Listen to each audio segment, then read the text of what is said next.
प्रधानमंत्री जन औषधि केंद्र के पैक्स के माध्यम से सुचारू रूप से संचालन करने के लिए जो संगोष्ठी आयोजित की गई है, इसके उद्घाटन कार्यक्रम में मंच पर उपस्थित डॉक्टर मनसुख भाई मांडविया जी, मेरे साथी मंत्री श्री BL वर्मा जी, श्री ज्ञानेश कुमार जी, सहकारिता सचिव जी, श्री अरुणेश चावला जी, सचिव औषध विभाग, रसायन और उर्वरक मंत्रालय,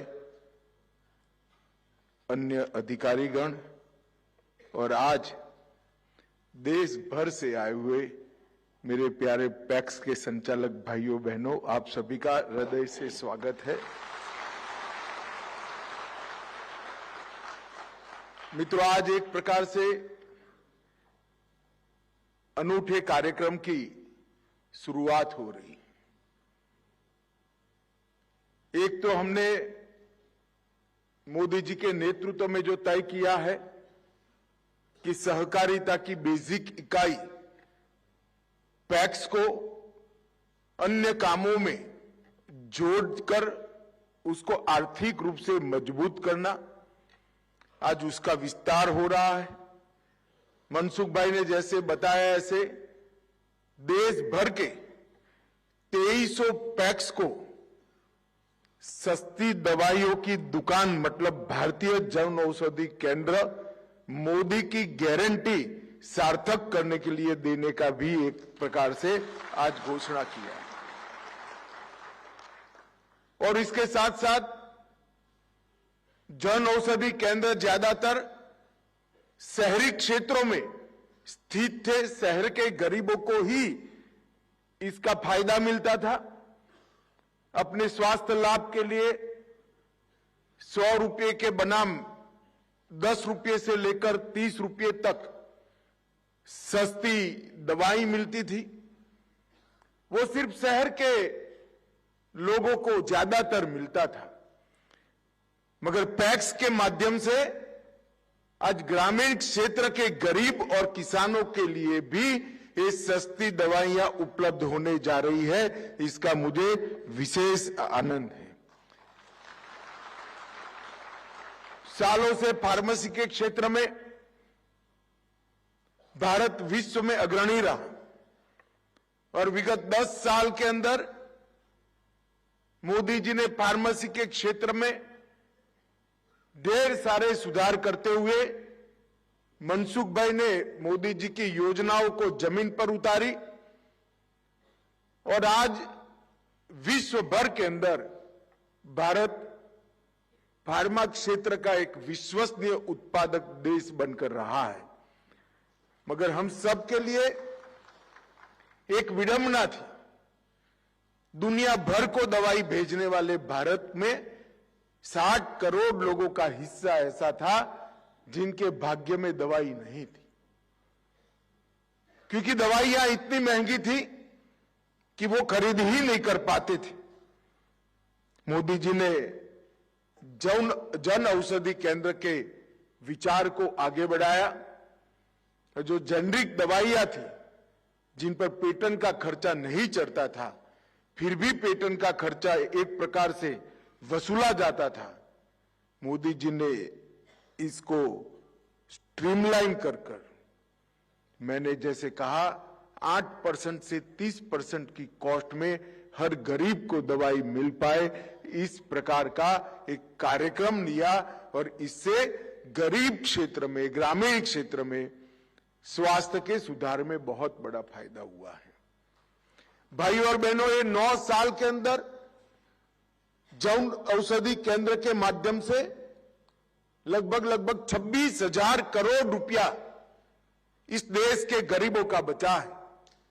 26,000 करोड़, आप कल्पना कर सकते हैं कितनी राहत उनको मिली होगी। मैं बाद में डिटेल में इस पर बताऊंगा, परंतु आज मैं कहना चाहता हूं कि सहकारिता क्षेत्र के माध्यम से ग्रामीण क्षेत्र में इसकी रीच बढ़ने जा रही है। ग्रामीण गरीबों को भी गुणवत्ता युक्त दवाइयां सस्ते और किफायती भाव से मिलेगी और मुझे इसका बहुत आनंद है कि सहकारिता क्षेत्र इसमें माध्यम बनने जा रहा है। सहकारिता और स्वास्थ्य का ये संगम समृद्धि और अच्छे स्वास्थ्य का संगम एक प्रकार से है। आज कई राज्यों में सहकारिता क्षेत्र के माध्यम से पैक्स की शुरुआत हो चुकी है। लगभग 2300 प्राथमिक सहकारी समितियां गुजरात, जम्मू कश्मीर, कर्नाटक, मध्य प्रदेश, महाराष्ट्र, तमिलनाडु, पश्चिम बंगाल और नॉर्थ ईस्ट सभी राज्यों के अंदर ग्रामीण क्षेत्र में सस्ती दवाइयां पहुंचाने का काम कर रहे हैं। आज देश के विभिन्न हिस्सों से 5 पैक्स को सिंबॉलिक सर्टिफिकेट भी दिए गए, जिसमें महाराष्ट्र, बिहार, जम्मू कश्मीर, उत्तर प्रदेश और आंध्र प्रदेश शामिल है। मित्रों, सहकारिता मंत्रालय की स्थापना के बाद सहकारिता के विस्तार के लिए प्रधानमंत्री जी के यशस्वी नेतृत्व में सहकारिता मंत्रालय ने ढेर सारे काम किए हैं। 54 से ज्यादा इनिशिएटिव्स के माध्यम से सहकारिता की रीच बढ़ाना और सहकारिता के माध्यम से समृद्धि की रीच गरीब तक पहुंचाने का कार्यक्रम सहकारिता मंत्रालय ने किया है। और इसमें सबसे बड़ा कार्यक्रम जो सहकारिता मंत्रालय ने हाथ में लिया है, अगले आने वाले 5 साल में 2 लाख पैक्स नए बनाए जाएंगे और देश के हर गांव के हर पंचायत में एक पैक्स होगा। पैक्स के आधार के बगैर सहकारिता का खाका खड़ा ही नहीं होता। मगर जब 2 लाख नए पैक्स बनाने का निर्णय हमने किया, तब इसकी भी मीमांसा की कि आंदोलन क्यों पिछड़ गया, क्यों पैक्स बंद हो गए। पैक्स बंद होने का एक महत्वपूर्ण कारण था, पैक्स के बायलॉज के अंदर एग्रीकल्चर क्रेडिट के अलावे कोई काम को समाहित करने की कोई प्रोविजन ही नहीं था। सबसे पहला हमने काम किया, एक मॉडल बायलॉज बनाया और मॉडल बायलॉज सारे राज्यों को भेजा। ढेर सारी चर्चा, विचारणा, कॉरेस्पॉन्डेंस और फॉलोअप के बाद आज मैं बड़े आनंद के साथ इस फोरम को कह रहा हूं कि देश के सभी पैक्स आज मॉडल बायलॉज को अपना चुके हैं, मॉडल बायलॉज से चलते हैं। और इसके साथ साथ जो नए पैक्स रजिस्टर हो रहे हैं वो भी मॉडल बायलॉज से हो रहे हैं। अब मॉडल बायलॉज से क्या होगा, तो पहले एक छोटा सा गांव होता था, एक डेयरी अलग होती थी, एक पैक्स अलग होता था, कहीं मछुआरा समिति होती थी, तीनों वायबल नहीं होते क्योंकि एडमिनिस्ट्रेटिव कॉस्ट उसकी बढ़ जाती थी। अब हमने मॉडल बायलॉज के माध्यम से पैक्स, डेयरी और मछुआरा समिति तीनों एक ही बन पाए, इस प्रकार की कानूनी व्यवस्था मॉडल बायलॉज के अंदर कर दी है। पहले by and large PACS credit agency का काम करते थे, अब हमने माइक्रो एटीएम और किसान क्रेडिट कार्ड से भी पैक्स को जोड़ा। पशु पालन संवर्धन केंद्र भी वहां खुल सकता है, सीएससी भी खुल सकता है। और आज यहां पर मेरे पैक्स के भाई बहन जो आए हैं, इसमें से कई सारे लोग अपने पैक्स जो सीएससी बन चुके हैं, इसी से रेलवे का बुकिंग कराकर आए हैं। वो मेरे लिए बहुत बड़े आनंद का विषय। जब ऐसा संदेश पैक्स का एक संचालक भेजता है कि साहब आपने शुरुआत की, सीएससी बनाया, उसी से मैं रेलवे की टिकट बुक कर आ जा रहा हूं, इसका मुझे आनंद है, तो संदेश देखकर आपसे ज्यादा आनंद मुझे होता है। आज पैक्स सीएससी भी बन रहे हैं, एलपीजी की डीलरशिप के लिए पैक्स को प्रायोरिटी देने का तय किया है, इसकी एडवर्टाइज भी निकल गई है। पेट्रोल पंप का काम करने में जो कुछ भी हर्डल थे वो पेट्रोलियम मंत्रालय ने दूर कर दिए हैं। पेट्रोल पंप का काम भी अब पैक्स कर सकते हैं। हर घर जल, नल से जल का जो अभियान चला है, इसकी व्यवस्थापन के लिए लगभग 27 राज्यों ने पैक्स को ऑथोराइज कर दिया है। तो जल व्यवस्थापन के क्षेत्र में भी पैक्स करेगा और इसके साथ साथ सस्ती दवाइयों की दुकान भी आप चला पाएंगे, राशन की दुकान भी चला पाएंगे। इसके साथ साथ मनसुख भाई ने किसान सुविधा केंद्र मतलब फर्टिलाइजर की डिस्ट्रीब्यूटरशिप 35,000 पैक्स आज देश में फर्टिलाइजर की डिस्ट्रीब्यूशन से अपना काम आगे बढ़ा रहे हैं। 22 अलग अलग प्रकार के कामों को नए बायलॉज के अंतर्गत हमने जोड़ने का काम किया है, जिसके कारण अब पैक्स बंद हो ही नहीं सकता। इसकी एडमिनिस्ट्रेटिव कॉस्ट के बाद भी बहुत ढेर सारा मुनाफा मिलेगा। इसके साथ साथ प्रधानमंत्री स्टोरेज की जो व्यवस्था प्रधानमंत्री जी ने की है, पैक्स के गोडाउन बनाने के लिए ढेर सारी योजनाएं हम लेकर आए हैं। बहुत कम पूंजी में पैक्स अब एक मॉडर्न गोडाउन बना सकता है, जो अपनी तहसील का, राज्य का सारा धान और गेहूं स्टोर करने का तो केंद्र बनेगा ही बनेगा, साथ में किसान को भी अगर थोड़े समय के लिए अपना क्रॉप, अपनी उपज वहां रखनी है तो वो रख पाएगा और पैक्स के लिए बहुत बड़ा माध्यम होगा। वही गोडाउन के अंदर ट्रैक्टर भी होगा जो किराए से किसान का खेत जोत देगा, ड्रोन भी होगा जो किराए से किसान के खेत में दवाई का छिड़काव कर देगा, फर्टिलाइजर, लिक्विड फर्टिलाइजर का छिड़काव कर देगा। ढेर सारी चीजों को पैक्स के साथ जोड़ने का काम किया है। और मैं आज आपको बताने जा रहा हूं, विश्व की सबसे बड़ी भंडारण क्षमता अगर 3 साल के बाद किसी के पास होने वाली है तो मेरे पैक्स के छोटे छोटे मालिकों के साथ आप लोगों के पास है। विश्व की सबसे बड़ी भंडारण क्षमता आप लोगों की होनी, बड़ी दूरदर्शिता के साथ मोदी जी ने ये फैसला लिया है और मुझे विश्वास है कि हम इसको सफल करेंगे। मैं मनसुख भाई यहां बैठे हैं, मनसुख भाई को, वो भी किसान के ही बेटे हैं, वो भी सहकारिता से जुड़े हैं, उनको हृदय से साधुवाद देना चाहता हूं, क्योंकि इस कार्यक्रम की तैयारी में 7 जनवरी को ही एक विशेष कैंप लगाकर 100 पैक्स को फाइनल औषधि केंद्र का सर्टिफिकेट देने का काम उन्होंने किया है। उर्वरक मंत्रालय भी उनके पास है।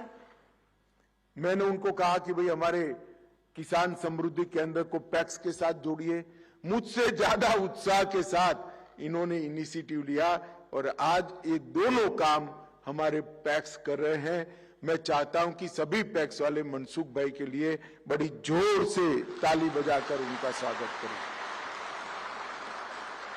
भाइयों और बहनों, 6 महीनों के अंतराल में 34 राज्य और यूटी से 4470 पैक्स का एप्लीकेशन मिला है। 2373 को पूरी मान्यता मिल गई है, उसमें से 241 पैक्स ने अपना काम चालू कर दिया है। ढेर सारी चुनौतियां थी। कई लोग सवाल उठाते थे कि भाई आप सस्ती दवाई की दुकान कैसे चलाओगे, फार्मासिस्ट की व्यवस्था कैसे करोगे, कोई कमी तो नहीं रह जाएगी। आज पैक्स वालों ने सिद्ध कर दिया है कि हम भी व्यापारी है, भले सहकारिता के माध्यम से करते हैं मगर अच्छा व्यापार पैक्स कर सकती है। ये जो हौसला पैक्स का बड़ा है, वही हौसला भंडारण के भी काम में आने वाला है, एलपीजी की डिस्ट्रीब्यूटरशिप के भी काम में आने वाला है और पेट्रोल पंप का भी काम में। कई राउंड की meeting pharmacy council of India, सभी राज्यों की फार्मेसी काउंसिल, सभी राज्य सरकारें और गृह मंत्रालय के सचिव के नेतृत्व में सहकारिता मंत्रालय के सचिव के नेतृत्व में सहकारिता मंत्रालय ने भी इसके लिए ढेर सारा परिश्रम किया है। अब 40 फील्ड ऑफिसर भी नामित कर चुके हैं जो इसको सुचारू रूप से करने में आपकी सहायता करेंगे। मित्रों, पैक्स के लिए ढेर सारे रिफॉर्म्स हमने करे हैं। सबसे पहले 84,000 पैक्स मॉडल बायलॉज अपनाए गए। 2516 करोड़ रुपया मोदी जी ने पैक्स के कंप्यूटराइजेशन के लिए दिया है, जिसके माध्यम से आप ये सारा 20 नए प्रकार के काम करोगे। 62,000 पैक्स को कंप्यूटराइज करने का काम शुरू हो चुका है। 10,080 में ट्रायल चल रहा है और 1800 पैक्स पूर्णतः कंप्यूटराइज हो चुके हैं और 28,000 पैक्स, अब मेरी बात पर जोर से ताली बजाना, 28,000 पैक्स सीएससी बन चुके हैं। भारत सरकार और राज्य सरकार की लगभग 300 सेवाएं ये 28,000 गांवों में पैक्स के माध्यम से लगभग बहुत कम सर्विस चार्ज में पहुंच रही है। सर्विस चार्ज तो कम है, मगर इसका योग बनाते हैं तो 28,000 पैक्स ने अब तक 10 करोड़ रुपया सर्विस चार्ज प्राप्त किया है। 10 करोड़ रुपया। मैं आज आह्वान करना चाहता हूं सभी पैक्स का कि आप सभी लोग ये जो 22 नए काम हमने सोचे हैं इसके लिए आगे आइए, इसको अपनाइए और कम से कम सीएससी तो बन ही जाइए। अभी थोड़ा बाकी है, मगर आपके गांव से रेलवे की टिकट अगर आपके पैक्स पर मिलती है तो सभी को पैक्स में डिपॉजिट करने का भी मन होगा। एटीएम होगा तो आपका ही एटीएम यूज होगा। बैंक मित्र बनोगे तो आपके यहां से ही वो अपने अकाउंट को ऑपरेट करेगा। लोगों को पैक्स पर आने की आदत डालनी चाहिए। आने वाले दिनों में विमान का बुकिंग भी पैक्स के माध्यम से हो, गांव से ही हो, इस प्रकार की व्यवस्था हम करने जा रहे हैं।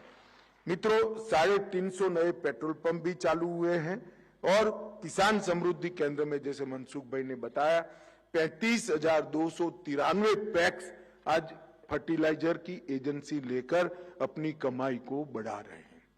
मैं इसलिए इस संगोष्ठी में सभी पैक्स के आए हुए मित्रों को कहना चाहता हूं कि बायलॉज का बारीक अभ्यास करिए। भारत सरकार की सहकारिता मंत्रालय की हर योजना को साइट पर जाकर हर भाषा में उपलब्ध है, आप डाउनलोड करिए। आपके गांव में ऊर्जा का केंद्र, विकास का केंद्र, अर्थ का केंद्र हमारे पैक्स बन जाए, इस प्रकार से हमने आगे बढ़ना चाहिए। मित्रों, मोदी जी ने देश के लोगों के स्वास्थ्य के लिए ढेर सारे कार्यक्रम करे। मैं दुनिया भर के डेवलपमेंट के प्रोग्राम का स्टडी करता रहता हूं। आयुष्मान भारत योजना जैसी योजना दुनिया में कहीं उपलब्ध नहीं है, जिसके तहत 60 करोड़ लोग 5 लाख तक का पूरा स्वास्थ्य का खर्चा आज भारत सरकार उठा रही है। इसके साथ साथ मिशन इंद्रधनुष 130 करोड़ की आबादी के हर बच्चे को सभी प्रकार का टीका लग जाए और उसका आगे का जीवन स्वास्थ्यपूर्ण हो, कोई बड़ी गंभीर बीमारी उसे न हो जाए, इस प्रकार के उसके अधिकार का पहली बार आजादी के बाद मोदी जी प्रधानमंत्री बनने के बाद भारत सरकार निर्वहन कर रही है। जल जीवन मिशन के माध्यम से हर घर में फ्लोराइड बगैर का शुद्ध पीने का पानी नल से पहुंचाने का कार्यक्रम हुआ। हम सब जानते हैं हमारे स्वास्थ्य में पानी का कितना महत्व है। इसके साथ योगा, आयुष, फिट इंडिया, कई सारे प्रोग्राम के माध्यम से स्वच्छता का कार्यक्रम, हर घर में शौचालय पहुंचाया। ये सारी छोटी छोटी चीजें, चाहे पानी हो, चाहे स्वच्छता हो, चाहे फिट इंडिया की मूवमेंट हो, ये सारे कार्यक्रम एक प्रकार से स्वास्थ्य से जुड़े। और इसके साथ साथ मोदी जी ने 5 लाख तक का सबको खर्चे की चिंता से मुक्त कर दिया। और 5 लाख तो वो करते ही करते हैं, मगर बहुत थोड़ा बहुत जो दवाइयों का भी खर्चा होगा वो भी 30% से कम दामों में देने की व्यवस्था मोदी जी ने करी है। मॉडर्न साइंस नीचे गांव तक पहुंचे, इसके लिए इंफ्रास्ट्रक्चर और ह्यूमन रिसोर्स, ये दोनों क्षेत्रों में बहुत बड़ा काम हुआ है। मेडिकल की सीटों में लगभग 2 गुना यूजी और पीजी बढ़ोतरी हुई है और हर पीएससी सीएससी 5 साल के अंदर मजबूत हो जाए, एक अच्छा स्वास्थ्य केंद्र बने, इस प्रकार की हमने व्यवस्था करी है। आयुष जैसी पारंपरिक भारतीय चिकित्सा पद्धति को भी जमीन पर उतारने का काम, इसको पॉपुलर करने का काम और उसके माध्यम से दवाई बगैर का जीवन, आयुष, प्राकृतिक खेती और ऑर्गेनिक प्रोडक्ट, ये तीनों को इकट्ठा करो तो दवाई बगैर का जीवन कैसे जिया सकता है, एक नया भारतीय मॉडल मोदी जी ने पूरी दुनिया के सामने रखने का काम किया है। मित्रों, सिर्फ योजनाओं से कुछ नहीं होता। श्रीमान मनसुख भाई बैठे हैं, मैं उनको तो बधाई देता हूं, मगर मोदी जी को भी बहुत बड़ा साधुवाद देना चाहता हूं। इतने बड़े देश में स्वास्थ्य सुविधाओं के लिए कुल मिलाकर ओवरऑल स्वास्थ्य का बजट सिर्फ 2014 में 33,000 करोड़ था, 33,000 करोड़। इतने बड़े देश में 33,000 करोड़ रुपया, मोदी जी ने इसको बढ़ाकर 90,000 करोड़ रुपया करने का काम किया। इसके साथ साथ प्रति व्यक्ति स्वास्थ्य पर जो खर्च होता था वो 1,000 की जगह 2,000 रुपया हो गया। ये भी बहुत बड़ा काम मोदी जी ने किया है। रिसर्च का बजट, जो आने वाली पीढ़ियां आत्मनिर्भर बनाने के लिए रिसर्च कर रही हैं, उनके लिए पहले 900 करोड़ रुपया खर्च किया जाता था, अब सिर्फ रिसर्च के लिए 3,000 करोड़ रुपया खर्च किया जाता है। 3 गुना बजट बनाने का काम किया है। और डिजिटल हेल्थ इंफ्रास्ट्रक्चर पर 200 करोड़ रुपया, पहले ऐसा कोई हेड ही नहीं था। अब डिजिटल इंफ्रास्ट्रक्चर इन हेल्थ के लिए 200 करोड़ रुपया सालाना खर्च करने का काम प्रधानमंत्री जी की सरकार कर रही है। कई सारी योजनाएं, प्रधानमंत्री जन आरोग्य योजना, आयुष्मान योजना, प्रधानमंत्री हेल्थ इंफ्रास्ट्रक्चर योजना, प्रधानमंत्री स्वास्थ्य सुरक्षा योजना, नेशनल हेल्थ मिशन, मलेरिया मुक्त भारत, सार्वभौमिक टीकाकरण मिशन इंद्रधनुष, टीबी उन्मूलन कार्यक्रम, मातृवंदना योजना, जननी सुरक्षा योजना, लक्ष्य प्रोग्राम योजना, नेशनल मेंटल हेल्थ प्रोग्राम योजना, फिट इंडिया, खेलो इंडिया और डायलिसिस प्रोग्राम, ढेर सारी कार्यक्रमों का जाला बुनकर विशेषकर गरीब व्यक्ति का, बच्चे का और किशोरियों के स्वास्थ्य को आगे बढ़ाने का काम किया है। प्रधानमंत्री जन औषधि योजना के तहत ही आज लगभग जन औषधि केंद्र 10,000 से ज्यादा हो गए हैं। 2260 से ज्यादा दवाइयां और साधन मिलते हैं और टोटल सेल का टोटल लगाए 9 साल का तो 25,000 करोड़ रुपया से ज्यादा गरीब का बचाने का काम प्रधानमंत्री स्वास्थ्य जन औषधि परियोजना में हुआ है। मित्रों, इसके साथ साथ मैं कुछ उदाहरण इसलिए देना चाहता हूं कि आप आपके गांव में बता पाए। डायबिटीज की दवा बाजार का मूल्य जिसका 62 रुपया है, यहां जन औषधि केंद्र पर सिर्फ 5 रुपये में उपलब्ध होती है। हार्ट की दवाइयां जिनका बाजार का मूल्य 91 रुपया है, यहां 7 रुपये में उपलब्ध होती हैं। और कैंसर की दवाइयां जो 2250 रुपया जिसका मूल्य है, वो 225 रुपये में उपलब्ध होती है। मेरा यही कहना है और मैं खुद आज मनसुख भाई को बहुत साधुवाद देना चाहता हूं। विपक्ष वाले प्रचार करते थे, इंडी अलायंस वाले, कांग्रेस वालों को और कोई काम नहीं बचा है टीका करने के अलावे, कि दुकानें तो खोल दी, दवाइयां नहीं होती है। मैंने औचक निरीक्षण मेरे क्षेत्र में 4 दुकानों का करा है, मेरे हाथ में प्रिस्क्रिप्शन भी था, मैं खुद जाकर चेक कर आया हूं। दवाइयां उपलब्ध भी है और अच्छी क्वालिटी की दवाइयां मिल रही। ये विश्वसनीयता जो बनी है, ये विश्वसनीयता गरीब के स्वास्थ्य की कुंजी है, चाबी है। और सबसे बड़ी बात, यही सेंटरों से सिर्फ 1 रुपये में बायोडिग्रेडेबल प्रोडक्ट मतलब पैड, सैनिटरी नैपकिन बच्चियों के लिए दिए जाते हैं। और अब तक 46 करोड़ नैपकिन सिर्फ 1 रुपये से बच्चियों को देने का काम ये जन औषधि करती है। इससे बड़ी कोई सेवा नहीं हो सकती। गरीब बच्ची के स्वास्थ्य की सुरक्षा के लिए सिर्फ 1 रुपये में नैपकिन देना और स्वास्थ्य पूरे परीक्षणों पर खरा उतरा हुआ नैपकिन देना, इससे बड़ी सेवा नहीं हो सकती। मित्रों, 46 करोड़ नैपकिनों का वितरण अब तक हो चुका है और ये मैं मानता हूं कि बहुत बड़ी उपलब्धि है। मित्रों, विश्व के फार्मा क्षेत्र में जेनरिक दवाइयां, वैक्सीन, सस्ती HIV दवाओं में भारत का विश्व में सप्लाई करने में सबसे पहला स्थान आज हो चुका है। भारत नंबर 1।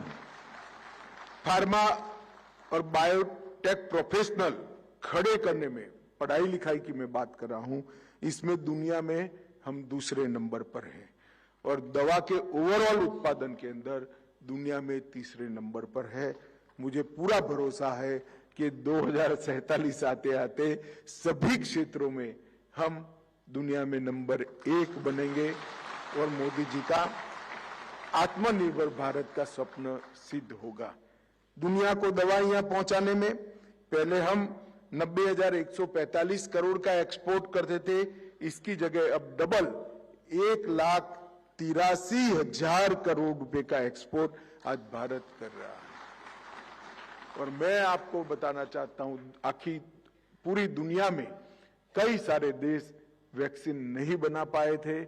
मोदी जी के नेतृत्व में हमारे वैज्ञानिकों को वैक्सीन तो बनाया ही, मोदी जी ने गांव के गरीब से गरीब व्यक्ति तक 130 करोड़ लोगों को तक टेक्नोलॉजी के माध्यम से वैक्सीन और सर्टिफिकेट दोनों पहुंचाकर देश को कोरोना से बचाने का काम। क्षेत्र के अंदर ढेर सारे काम हुए हैं। मुझे विशेष आनंद है कि आज सहकारिता क्षेत्र भी मनसुख भाई के साथ कंधे से कंधा मिलाकर लोगों के स्वास्थ्य के लिए काम करने के लिए आगे बढ़े रहे हैं।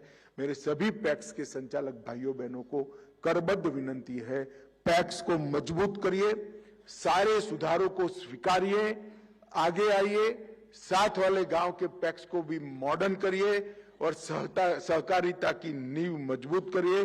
2047 में हर गरीब को सहकारिता के माध्यम से समृद्ध बनाने का मोदी जी का स्वप्न हम सब साकार करें, यही आपसे अभ्यर्थना है। बहुत बहुत शुभकामनाएं और बधाई। धन्यवाद।